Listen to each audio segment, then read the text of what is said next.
Mr. Schlanger, it's a great pleasure to have you on this channel for this interview. You've been the spokesman of Lyndon LaRouche for years and a member of the Executive Intelligence Review since the 80s. Maybe we can start here with few words for Lyndon LaRouche that passed away in last February, and then you can introduce yourself for the audience.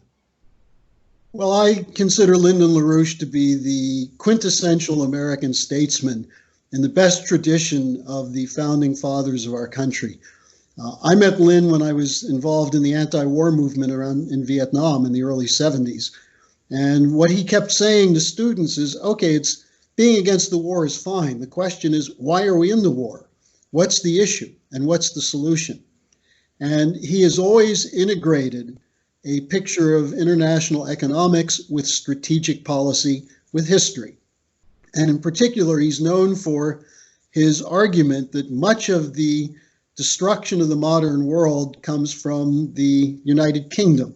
In particular, not the people of England, but the monarchy and related institutions of the City of London. And these have their tentacles in the European Union now, very significantly in the United States, as we see from the whole Russiagate, the role of Christopher Steele, Sir Richard Dearloffe, the chaos in the last decades, the Iraq War, the Middle East escapades, and so on. Much of this has its origins from British intelligence, but the British don't have the military to back it up. And so they've tended to use, to some extent, the French, but also the United States. There's an old saying, British brains and American brawn. And that's something that Lynn has always emphasized. And he was attacked for it. You know, people said, why does LaRouche think the Queen has so much power? And he said, study it and you'll see. So I worked with LaRouche for many, many years. Starting in 1999, I was one of his two national spokesmen, and I continued until his death last February. And I think your viewers will get a sense from hearing from me the scope of our involvement and LaRouche's personal role in terms of shaping policies in the United States. And just one final point on LaRouche. I got to know during this last campaign in 2016, Roger Stone, who was a longtime friend of Donald Trump and an architect of his campaign. And when Mr. LaRouche passed away, Roger Stone was asked about that. And he said, I'm very familiar with the prophetic wisdom of Lyndon LaRouche. And he said, LaRouche played an important backstage role in the election of Donald Trump. And that doesn't mean that LaRouche talked to Donald Trump or that we're directly involved. But what Roger was referring to is this idea that there's an American system, a political system, an economic system, that's a dynamic system that allowed for the United States to become the world's greatest economic power. And then there's the British system, which is a parasitical empire, and that there's been a fight between the two. And to some extent, Donald Trump not only understands that, but has been orienting his policy towards working together with the ascending power of China and also with Russia, and shifting away from the old U.S., Europe more broadly, but specifically U.S.-British relationship. And that's what has been the central feature of my concern. I personally am somewhat of quite knowledgeable on geopolitics and how the British, going back to, you know, however far you want to go back, but especially in the beginning of the 20th century, Halford Mackinder and the theory of geopolitics, how much that shapes events in the current world. And I think that's why we've been effective in defending the president, not on his character or on all of his policies, but on his willingness to stand up and fight against this secret government that has done so much damage since the time of the assassination of John F. Kennedy. Okay, because if I look at the some of the work that were provided in Executive Intelligence Review, they explain that during the Second World War, the British services and the American service were mixed up inside the United States of America, and then after the World War, they don't completely split, but they privatize themselves, but the English stayed in the United States of America, and that's the way they influence the foreign politics of United States of America from within United States of America. Can you develop a little this aspect? Sure.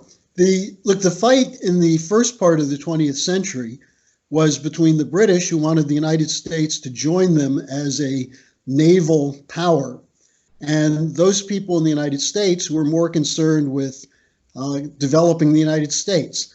And this came to a head with the Franklin Roosevelt election, and people don't understand Roosevelt very well. The most interesting thing about Roosevelt was his opposition to Churchill. And Roosevelt had many, many meetings with Churchill where he said to him, look, Winston, after the war, we're not going to be rebuilding the British Empire. And this was the fighting issue between Churchill and Roosevelt. And Roosevelt had his allies like Bill Donovan, who formed the OSS, which became the basis of the CIA. But there were many people in the CIA, particularly those associated with the Harriman interests and the Dulles family, who were Anglophiles. They saw the United States as needing a partnership with Britain. They admired the British monarchy. They admired the British intelligence services. Sir William Stevenson, who was one of the key people in the SOE, the British Secret Special Operations Executive, Stevenson came over after Roosevelt's death and organized the CIA. And he also did it through the Office of Naval Intelligence. So there's always been an element of the U.S. intelligence community since World War II that oriented toward the British and the so-called special relationship. And on the other side, you had what you might call the American nationalists, who were involved internationally where they had to be, but didn't think that it was America's role to be a policeman of the world. And that tradition comes from George Washington, who warned of foreign entanglements, and from those in the United States who said, if we develop our own nation, we can be a model for others, but we don't have to impose our model physically. Now, today we have the biggest expression of the British system in the United States is the neoconservatives and the neoliberals. And these are networks that operate inside foundations such as the Council on Foreign Relations, the Trilateral Commission, the Bilderberger Group, and others. But more importantly, inside the State Department, inside the CIA, and inside the National Security Agency. And these are the networks that were involved, I would argue, in the Kennedy assassination and the cover-up, in all the wars the United States has been involved in since then, going back to Bush Sr. and the original Iraq War. And this is also the network which is insisting that Trump is making a mistake by trying to work with Putin. Because as James Clapper, the lying former director of national intelligence, said, the Russians are genetically incapable of democracy, and they're genetically enemies of America. Now, this is the British element within the U.S. intelligence community. And I might add, in the media as well. The U.S. media is very much like the Daily Telegraph, the Economist, which is the old Rothschild publication, and so on. So you're basically explaining to the audience that the old colonialism of the English Empire through the United States of America is pushing further and more far by the insiders that are linked to the old English heritage. They push America in the wrong direction to extend the legacy of the old British Empire, the traditional colonialism of English. No, that's absolutely right. And you see it economically with the United States, Treasury officials and others, the total supporters of the International Monetary Fund, which functions as a kind of coordinating center for a global bankers dictatorship. You see it in the role today of people like Mark Carney, the chairman of the Bank of England, who's at the center of trying to organize a new financial system with a weaker dollar and a weak U.S. But yeah, this has been the conflict. And you see it also in the debate over such things as what should we do with Ukraine? What should we do with Syria? And, you know, as you and I were talking about before, you can see very clearly that the U.S. and the British, and by U.S. now I'm talking about the intelligence community, the State Department, worked together with the British on regime change in Libya. And of course, the French played a role in that, Syria, Ukraine, and so on. And what's interesting to me, and it's worth noting, is that in the US military, particularly in the Army, you have people who are allied with Trump's view, people who have seen war, who don't want to be in wars. They're not paperclip generals or chicken hawks like the Dick Cheney types, but they were in Iraq and they don't want war. They want the US to pull out of these wars. And who's supporting the wars? Virtually every single person in the Democratic and Republican Party, because they're steeped in this British geopolitics, the idea that you have to have an enemy image. And this goes back, and I think it's important that Trump has used this term recently, it goes back to Eisenhower's discussion of the military-industrial complex, which is not just the military or the defense contractors, but the consultants and the so-called democracy builders and the think tanks and the economists who believe in this idea today of American unilateralism.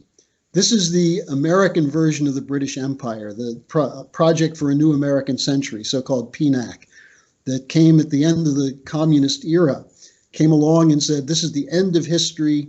American liberal democracy has prevailed. This is the only system that will be allowed anymore, and anyone who goes against it will pay the price. And look at Gaddafi. Look at Saddam Hussein. Look at what they tried to do to Assad. Look at the vicious attacks on Putin, and now as well in the United States on President Xi of China, because they don't go along with the International Monetary Fund and the City of London, Wall Street global policy. I get the point, but once you talk about the English influence behind, there is obviously you cannot miss the Israelis' of course not. interest, because the Rothschild took the economy since this Napoleon defeat, where he took the economy of the English. Since this time, there is a really close movement between the English economy and the Jewish pro-Israeli economy. So behind what you are denouncing with the British, we cannot avoid the role of the Israeli interests that are pushing in this direction, because obviously it is their interest to do such. Well, some people have the mistaken view that it's the Israelis that are the controllers in this, but you have to just go back to 1900 and look at the emergence around Lloyd George of what was called the British Israelites. These were not Jewish people. These were people who wanted to use the so-called Holy Land to make sure there would never be a bridge between Asia, Europe, and Africa. That's what geopolitics is about. The idea of land bridges, whether it's the Trans-Siberian Railroad or Berlin to Baghdad Railroad, that threatened British control of the seas. And so what they did from 1900 to 1916 was prepare for the collapse of the Ottoman Empire.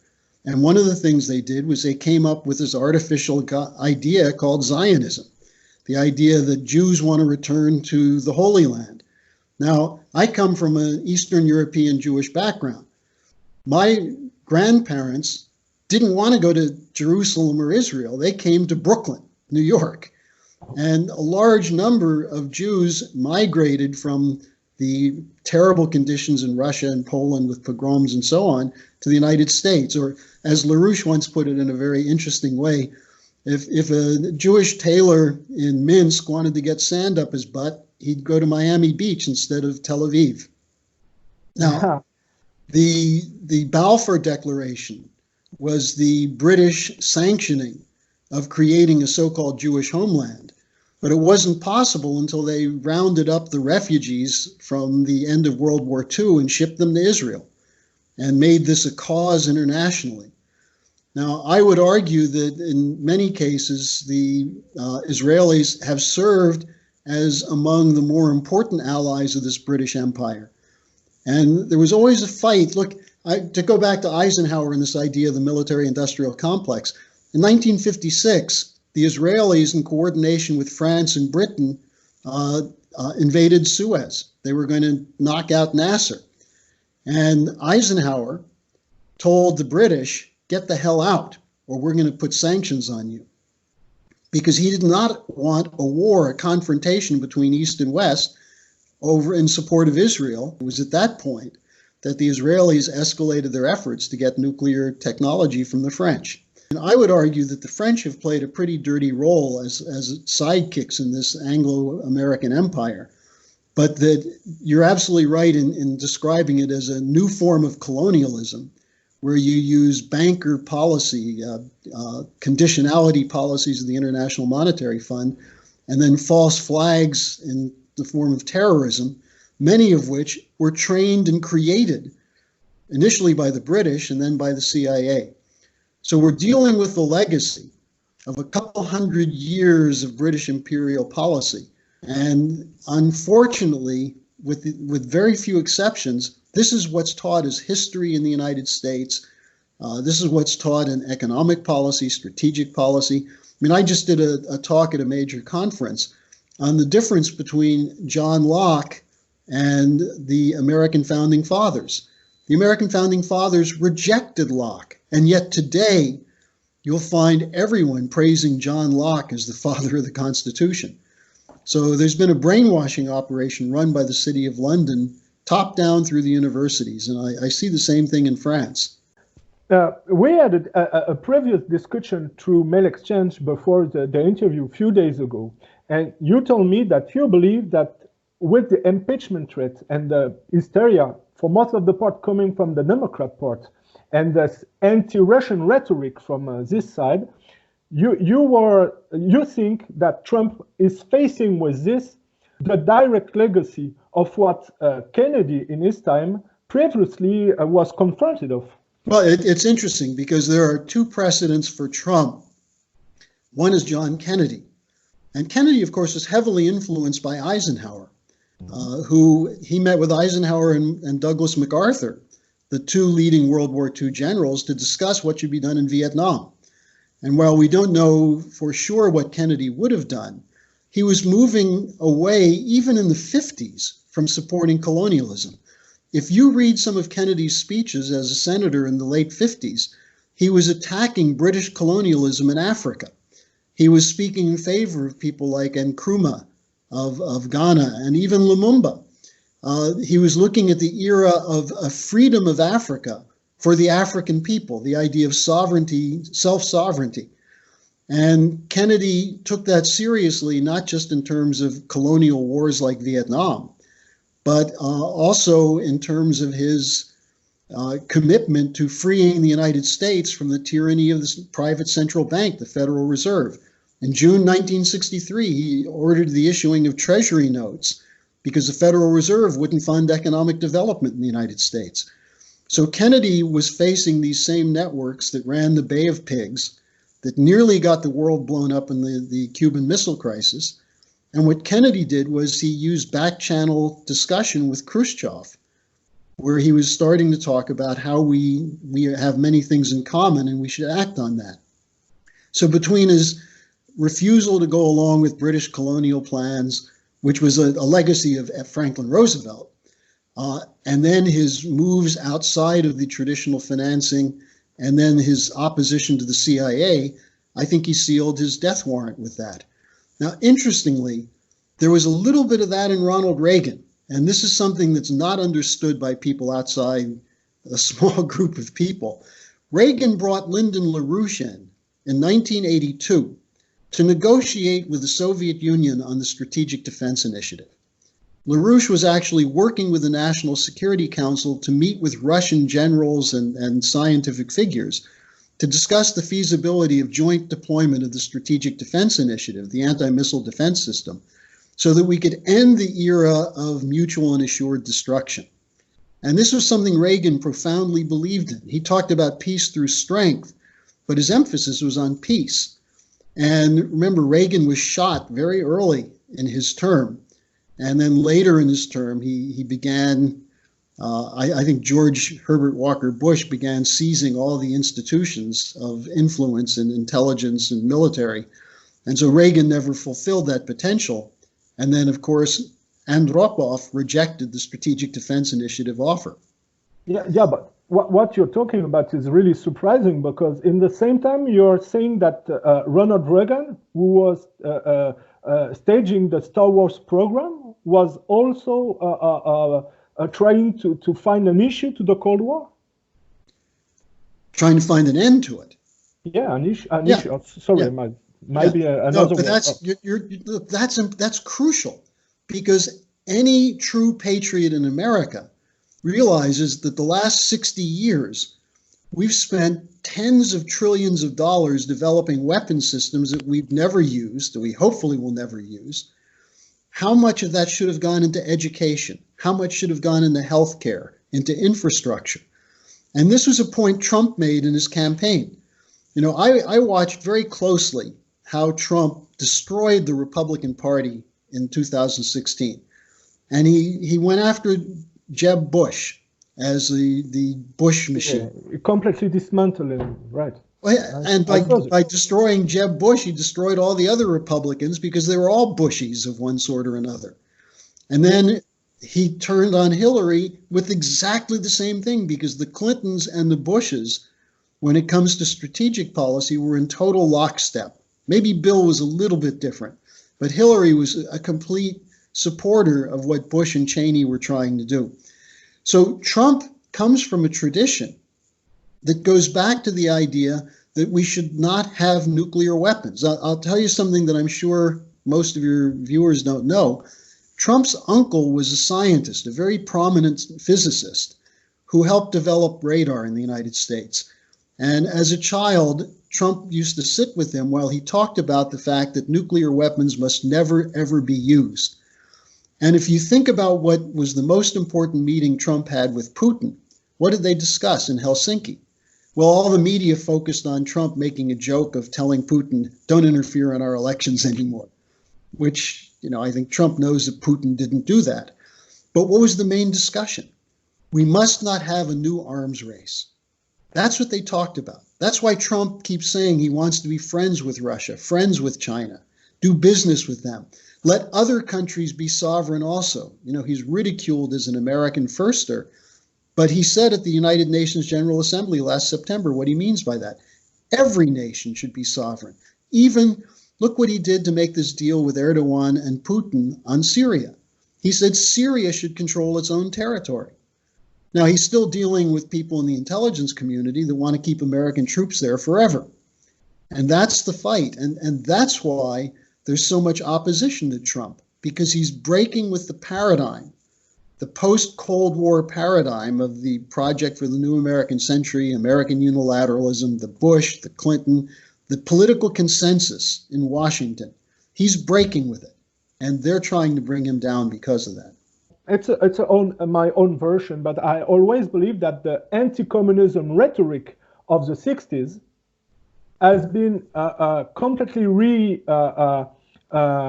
oriented in the nowadays anti-Russian rhetoric. This is the continuation. But as you see, in the 60s, it was the extreme right wing, and now it's the leftist, basically the Democrat and the people from the other side.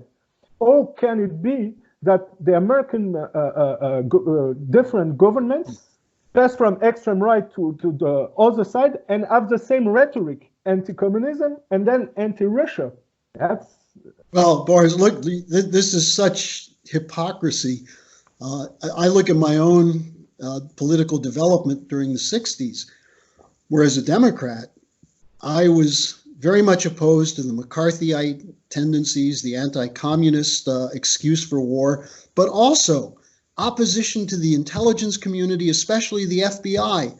We knew the FBI were a bunch of racists who were creating channels for the Ku Klux Klan. This is all well known, targeting black elected officials. Yeah, you're talking about Edgar Hoover, especially with his behavior with Martin Luther King or... Exactly. But that continued. I mean, Comey himself, the person who Trump fired, in January 2017 went to Trump Tower to tell Trump he had damaging evidence that Trump was cavorting with prostitutes in Moscow. And Trump told him it's not true and you should believe me. And Comey said on leaving the meeting, he considered that his J. Edgar Hoover moment. These guys haven't changed. What's changed is the Democrats have become an immoral gang of swine who live on the tit of Wall Street. And without Wall Street, there would never have been a Clinton machine or an Al Gore machine or an Adam Schiff, because the Democrats go back to the 70s and the Frank Church Committee, which exposed the CIA for its illegal assassination units and things of that sort, and the FBI for its corruption.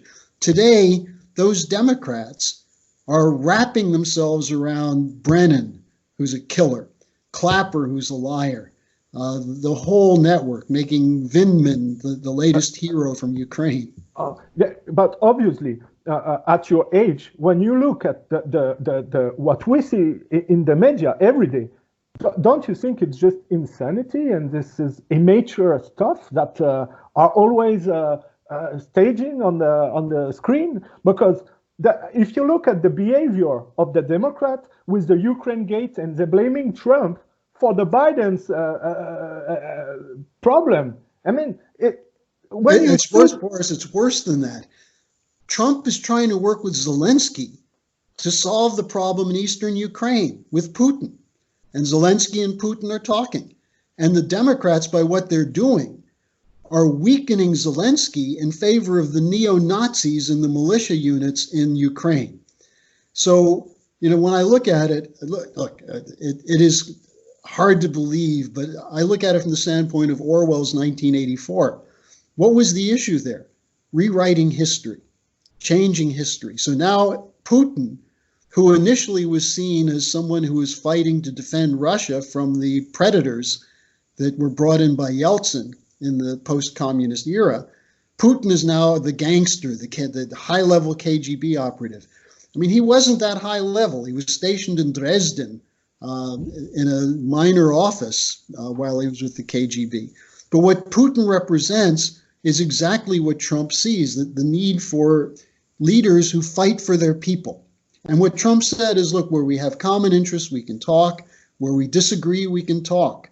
But what Hillary Clinton was prepared to do, and what Obama did, is to launch criminal activity in Syria.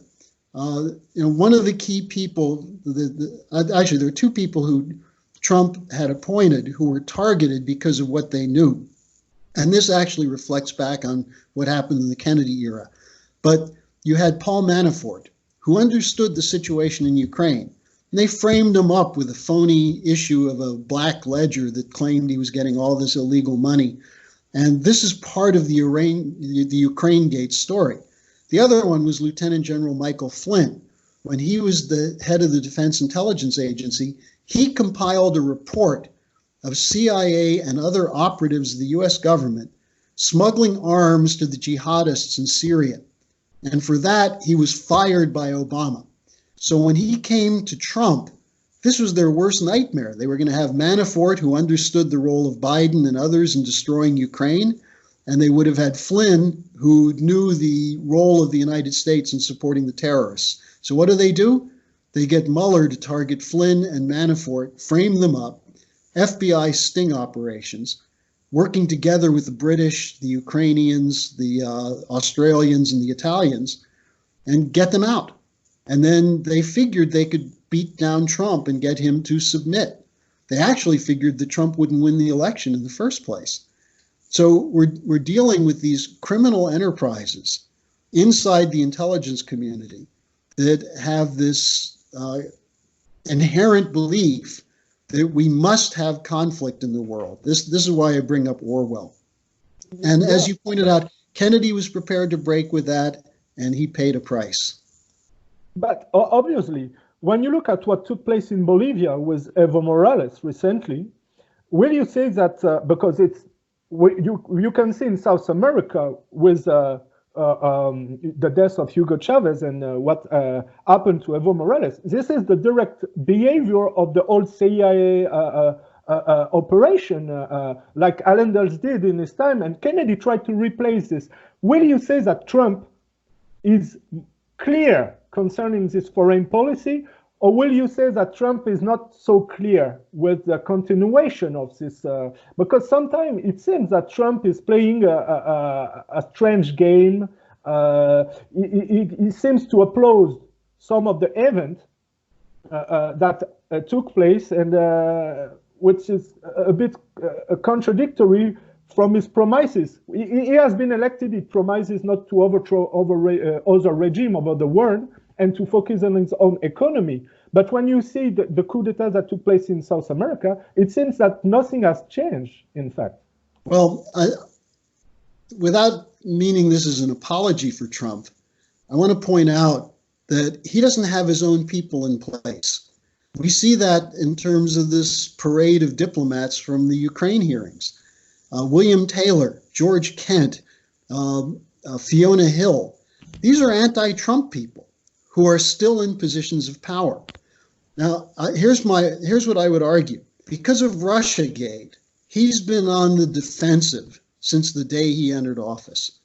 And anytime he shows any moves toward going against what he called the swamp, he's hit with another scandal. Now, on the other hand, I'm sure he doesn't really understand fully what's going on in Latin America. It's not his area of interest. But at the same time, you have the Morales coup in Bolivia. You have other, Bolsonaro in Brazil. You just had an election in Argentina that threw out the Wall Street puppet Macri. You have millions of people in the streets of Chile, finally about to overturn the legacy of Pinochet, which was an American CIA coup. You have Trump working with Lopez Obrador. No one thought that would happen. Lopez Obrador is known as a leftist, a socialist, whatever. He and Trump have a complicated but decent relationship, where Trump can see, one other example is with China, where you have crazies like Marco Rubio from Florida, who's the legacy of the old gusanos of the Cuban movement, who are calling for literally a war with China. Trump they insisted, you have to say something about Hong Kong. And he said, look, we want democracy in Hong Kong, but I leave that to my good friend Xi Jinping, who I trust and admire. So Trump is trying to navigate an extremely small channel with a very small group of people, many of whom are not that competent, like this guy Sondland, who became his ambassador to the European Union. But I think on the important issues, the life and death issues for the planet, which include U.S.-Russia relations, U.S.-China relations, Trump has done the right thing. In the Middle East, he's done the right thing. You know, do I think he's right in defending Israel to the extent he has? No, but I think he's got a different plan there. And in fact, I think Trump's view is farm some of this out to Putin. Let Putin deal with it, because Putin also has good relations with Israel and with Saudi Arabia. So I think they're trying to carry out a change from the neoconservative unilateralist paradigm to a new paradigm. And it's going to take a while, but that's why I'm devoting almost all of my activity, and Larouche PAC is devoting its activity to stopping this coup, but stopping it by showing that the people who are running the coup are the same people who ran the wars, run the torture and terror operations, and also run the International Monetary Fund austerity policies that are destroying nations. And if Trump were to be more open and clear on that, I think he would be able to drain the swamp and clean things up. And why he's not, I can't really tell you. But this is something I want to develop in this interview, because when we look back at the 50s, the 60s, and the 70s, it seems that the Commonwealth developed many networks all over the planet to extend the interest of some elite circles. And basically, they used a private company to hide criminal organization, and they had a lot of assassins. I have a personal story to tell you, but because maybe you don't know this, but it's a personal experience. Have you ever heard about the crash that took place in Mont Blanc in 1966? The Air India 101 flight. Have you ever heard about this? No. Okay. There was 106 persons that died there, no survivor. Though I believe there was one American citizen in it from Oregon. at the period, they blamed the pilot D'Souza for the crash, but he was a very experienced pilot, in fact. So I'm born at the feet of the Mont Blanc, where it took place. I'm born there.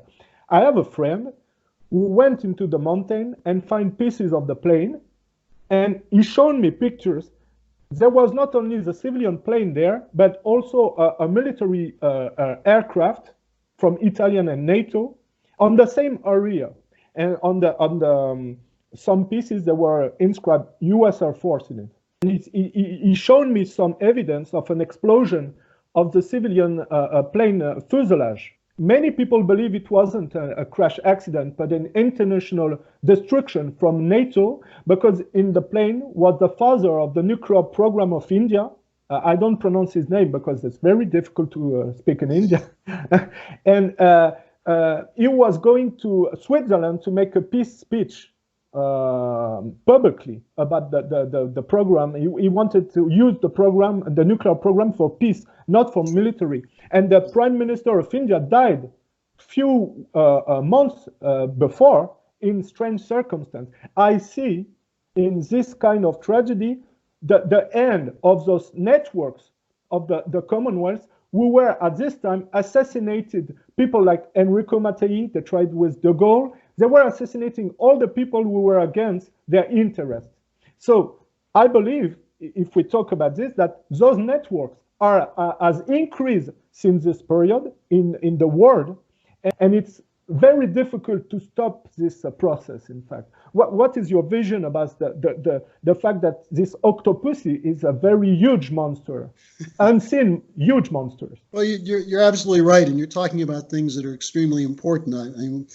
The assassination with Enrico Mattei is at the center of this, the Italian head of the ENI oil company, who is very much opposed to the idea of East-West confrontation.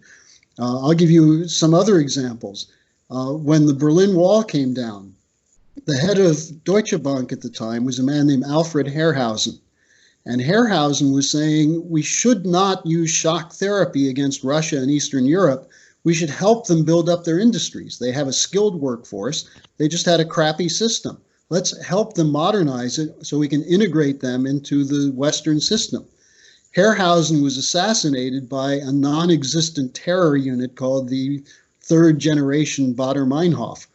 About 3 months later, or 4 months later, Rohwedder, who was in charge of the Treuhand, which is the trust that was supposed to do the transition from communism to a Western economy, Rohwedder was opposed to a total free market shift. He wanted to have a way of propping up and improving the conditions in the East. He was a second target of this non-existent terror operation. In Europe, this goes back to the late 50s and early 60s, something called Operation Gladio. And this is a crucial operation because through NATO, and it goes back before that to the Italian operations, the operations in France against the resistance movement, the French Communist Party, and so on. But there were assassinations, there were dirty tricks, there were all kinds of operations run to destroy anyone who argued that Europe should have an independent policy course. And one of the key people who was targeted was Charles de Gaulle, because de Gaulle was someone who had a different vision for Europe. His idea of Europe, he's probably turning over in his grave over the European Union. He wanted a union in Europe, but he wanted a sovereign nation states allied from the Atlantic to the Urals. He saw Russia as part of Europe.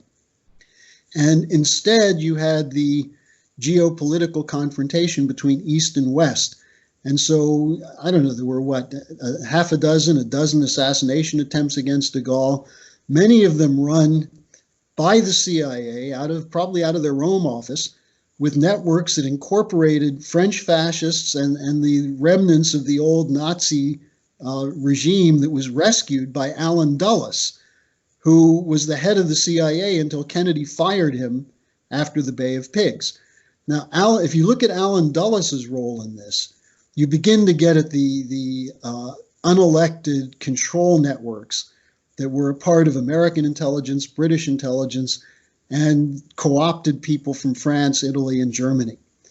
And that's why, Germany's a mess today, because its leadership still thinks as an occupied country. And I think that the legacy of de Gaulle has been so smeared and attacked that people, you get someone like Sarkozy, who would occasionally pretend he was a Gaullist, or Jacques Chirac, who was a poor imitation of de Gaulle. There are very few Gaullists left, but this was the target of this British operation. And the British brought the Americans in, and people like James Jesus Angleton, who was the sidekick of Allen Dulles, who ran counterintelligence for the CIA for years. These are the people who most likely were involved in the Kennedy assassination. And what's their legacy today? John Brennan, James Clapper, Susan Rice. You had Fiona Hill testifying against Trump. She's supposedly the top Russia expert. Who was her mentor? It was Pipes and Zbigniew Brzezinski. And Brzezinski comes from the same crowd, of these globalists who believe that sovereignty is a threat to a global system of financial elites. Well, look at what's coming out now from the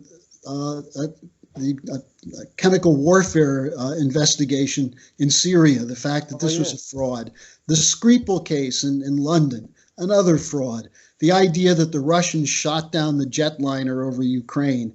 There are so many of these frauds. Just last month, there was an assassination of the chief engineer of the modern dam that was just built in Ethiopia.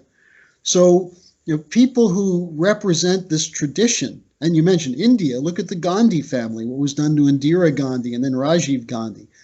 And that's the British playground. You look at the Saudi role, the Wahhabite, that was developed at Oxford, that artificial synthetic version of Islam. Look at the synthetic version of Judaism that presides in Israel now, Zionism. That's another product of the Ashmolean Museum at Oxford.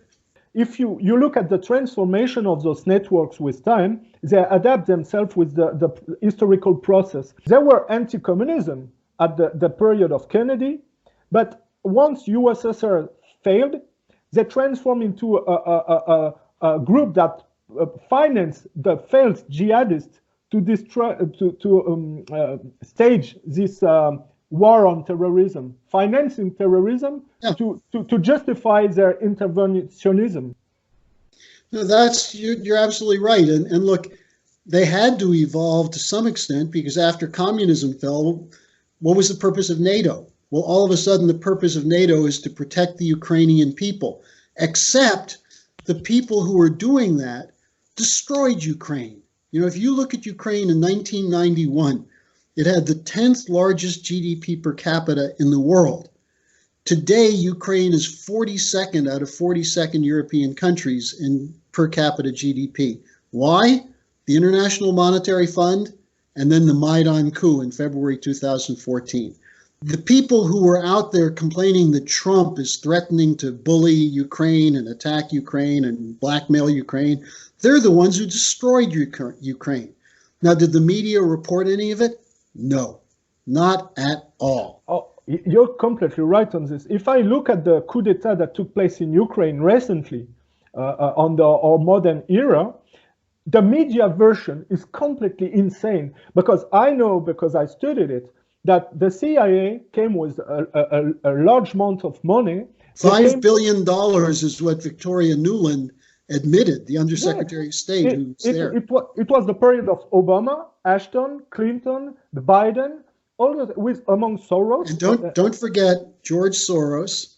Yeah, George Soros was involved in that. You have a permanent regime change operation, color revolution. They're now operating in Hong Kong to try and overthrow. They're not going to overthrow China, but to cause disruptions there. But here's the point: why do they do these things? They have a system which is collapsing. The Western financial system is extremely weak right now. Never recovered from 2008, and in fact, it continued the same policies after 2008. And instead of recognizing they're flawed, this idea of a free market speculative economy is flawed, they're going double down with it. Now, here's the problem they have. You have rebellion all over the world. You had Brexit. You had the Trump election. You have in Germany, the CDU and the SPD are collapsing as parties. In Italy, ultimately, I think Salvini and the Lega is going to get back into power. You know, France is a little bit different, but I think the shine of Macron is gone, and he's being exposed as nothing but a puppet for these same criminal bankers. But then you look, as I mentioned, Chile, Brazil, Argentina. There's a global rebellion against this consensus. Because it's obvious, you can see their behavior, that it's insane. It's immature. If you look at the accusation of Biden against Trump, obviously everybody heard what he said on TV concerning the Ukraine gate and his son blackmailing the Ukraine justice. How can people believe those guys? They are completely crazy. But that's the point. I don't know if you've seen the polls in the U.S. since the 2 weeks of impeachment hearings, but the support for impeachment has dropped. And the Democrats are terrified because they say they can't beat Trump in 2020. Now, they won't. Here's the problem. The reason there's this rebellion is that people can no longer make ends meet. I heard one of the yellow vest people was asked on an interview on the street, they said, aren't you worried about climate change and that's going to destroy the planet? And he said, you're talking about something in 50 years. I'm trying to make it through the end of the month, which I can't do with these new taxes. Now, people are being hurt by the policies, badly hurt. The suicide rates are up in places like Greece, in places like Ohio and West Virginia and Wisconsin in the United States. The opioid epidemic is killing close to 100,000 Americans, young people who have lost hope. So people are angry about it. They're frustrated. So they know what they don't want. They didn't want Hillary Clinton, but they don't know what they need. And what we do at Larouche PAC is we present economic alternatives. And let me just throw this out now, because I know we don't have a whole lot of time. But if you look at what China is doing with the Belt and Road Initiative, where they're going into countries and they're saying, we'll loan you the money, we'll provide some of the expertise and help you build high-speed rail, build modern power plants, build dams, build connections between your cities in Africa. The Africans are finally saying this is what they want. And what do the Europeans say? They say this is a debt trap. China's trying to get these countries in debt. The debt trap is what the IMF and the British colonial system was. The Chinese are working with countries to establish a potential for growth. The difference between what the Chinese are doing and what the British did is the same difference between what the Americans did at the founding of our country and the British. In the United States, we created credit to build something new that would increase the total value of production. Value added, it's called. What the British do is create debt. They loan money to create debt, and then they make you sign agreements to pay off the debt. And if you don't do it, they kill you. But you believe in the methodology of China's? Yes. You believe in this? Because I have information on the ground that they have dirty behavior with the workers, and the condition of work are really dirty with the Chinese. It's not. Look, we have people who travel to China all the time, and I'll tell you, the Chinese, according to the figures of the World Bank, have lifted 800 million people out of poverty. Do they have Western standard of living yet? Not yet. But the situation inside China is very different, and the people targeting China are the same people who are running these imperial policies because they don't want Xi Jinping to succeed. And I would urge you, we just put out a pamphlet on the anti-China hysteria in the United States. I'll send you a link because I think you should read it. I'm not saying everything that's done in China is proper, but if you compare what the Chinese are doing with what's being done and has been done in the Middle East by the British, the US, and the French, the Chinese are setting up education centers. They've invited Western journalists to tour Sichuan province, the so-called Uyghur concentration camps, and the journalists won't go. They say it's a Potemkin village. But the Chinese are not shutting down mosques. They're not threatening Muslims the way that's happened in Western countries. So I think you should look at this China question from the standpoint of why it is that the British and their allies want to stop the Chinese Belt and Road Initiative.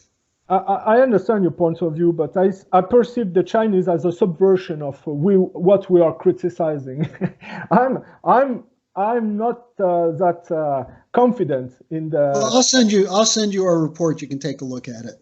Okay. Because a lot of what we hear from China is coming from the Falun Gong, which is a real cult, which is financed heavily by the same networks we're talking about, the Soros networks and others. We're seeing a collapse in the West. People are rebelling against it. Look, in the United States, what did Trump say in the campaign? He said, we're spending trillions of dollars. We've added $7 trillion to our debt to fight a war that we created. That was none of our business. It's led to thousands of deaths of young Americans. It's led to hundreds of thousands of lives of Americans ruined. We've killed millions of people in these countries. We've turned people in those countries against the West. But Europe did the same. Europe did the same. Among America, you have the Europeans that were under the influence of United States of America. So we are under the same debt. Exactly. And for what? What did we gain from it? Did we improve the conditions in any of those countries? You know, people who talk about Assad as a brutal dictator and killing all these people, causing all these refugees. You know, before the civil war started in Syria, no one was leaving Syria. Syria was calm. Same thing with Baghdad. You know, these are tough places to rule. But in Baghdad, you had women in positions of influence. You had Christians in the government. Tariq Aziz was the vice president. Libya was the highest economy of Africa before we completely ruined it. You're right. And you look at what Gaddafi was doing in Libya with water projects and free education. Absolutely. And what did we do to bring so-called Western democracy? We destroyed all of that. So the hypocrisy is unbelievable. But I think what's useful is to go back and look at who's doing it and why. And it's not just about money for the military. It's about global governance. It's about the idea of a top-down banker's dictatorship in which no country has the right to get out of line. And beyond that, the push to ensure that there's a reduction of world population, which is being pushed by the same bankers, people like Mark Carney of the Bank of England, who's now saying that banks won't loan any money to any company that's going to produce energy unless it's solar and wind. They're destroying the global economy. You know, the Africans, what do the Africans want? They want electricity. They know they're not going to get electricity to modernize from wind and solar. So we're seeing policies that are being implemented that go back to the period at the end of World War II that basically started with the idea that an Anglo-American governance has to control things. Now, as I was saying earlier, this is something Franklin Roosevelt was fighting against. And the initial idea of the Bretton Woods system of Roosevelt was that with fixed exchange rates based on a relationship to gold, you would not allow for currency speculation. And once Nixon got rid of the Bretton Woods system in 1971, you opened the door for the Soroses and others. And as a result, we've seen deregulation, privatization, the incredible inequality of wealth. And that's what's defended by these war hawks. They're defending a system that's anti-human. I understand your point of view, but I have to make a statement that Roosevelt, except the fact that you said he has some difference with Churchill, he was also pushing for a war that wasn't necessary for the world. He was behind the people that were pushing for the war, the Second World War, and made a lot of publicity for it, while a lot of people were against the war.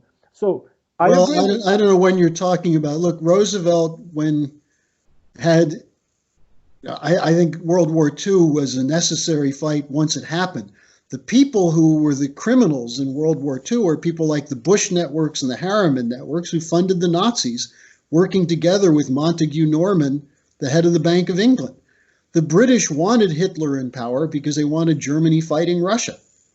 And they wanted to make sure that France and Russia never allied with Germany. That's why World War I happened. Yeah, but you also have financial interests that were pushing behind Churchill and Roosevelt to have this war because there was interest. And the problem with Roosevelt, he wasn't clear concerning the fact that he pushed for this war.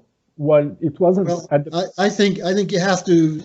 I can send you some material on that. Let me tell you something interesting. In 1942, a bank called the Union Bank Corporation of New York was seized by the Attorney General under the Trading with the Enemy Act. The two leading members of this bank were Roland Harriman, the brother of Averell Harriman, one of the leaders of the Democratic Party, and Prescott Bush, the father of George H.W. Bush. This bank was providing millions of dollars to the Nazi war machine, even after the United States was at war with Germany.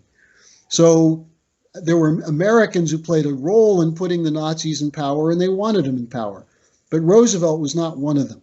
And I think Roosevelt was right to bring the United States into the war for the same reason de Gaulle was right for trying to rally the French people against the Vichy regime. Okay, so you're sure about this, about Roosevelt, yeah. Your version, you're sure about this.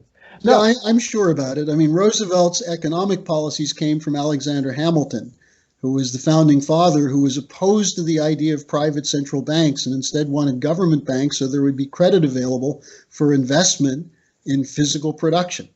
So this is a longer discussion. Okay, no. But the interest of the interview is to have the point of view of specialists on those topics.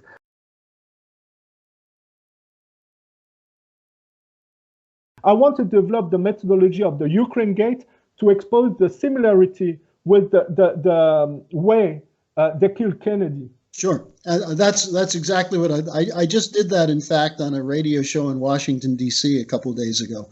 No, I think it's really important because it gets us at this question. It makes real what we mean by the shadow government. We see the same methodology that is more and more sophisticated with time, in fact. And it's not a conspiracy theory.